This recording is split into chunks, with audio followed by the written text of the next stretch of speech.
जो जो हमार समय तो महादेव जो। अच्छा ये बताई केकरा से ना गलती होला? हाँ हमारे सोला चला जा। केकरा से गलती ना होला दुनिया में? अब एकर मतलब है कि आदमी कह दिलक तो आदमी के छोड़ दी। वह तू चाल रंग बात तू के छोड़ा ही पड़। काहे छोड़नी हम? करेजा पे रहे, करेजा पे बैठे। अरे तू हमार करेजा पर हमार सीना पर कबड्डी खेल बकरी गलती काहे करती यारू? अब गलती ना हुई रहो आ जाई। ये बताओ 2-4 मिला रोज हमसे मिले आवता ना कौन वही बीच में कौन जरूर भोई दे पदले यार गलती से पात देनी है। तो गलती से पात देलू तो तन धीरे से पात देले रह तू। हम कोशिश करनी है धीरे से छोड़े के, कस के छूट गए फट फट फट फट भाई रे बाप रे। हाँ तो गलती से पात देलू तो यार छाती ना पीटो चलो हटो।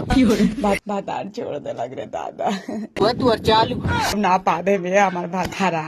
अरे हमार बता रहा जब जब पाता तलू हो जाता लफड़ा।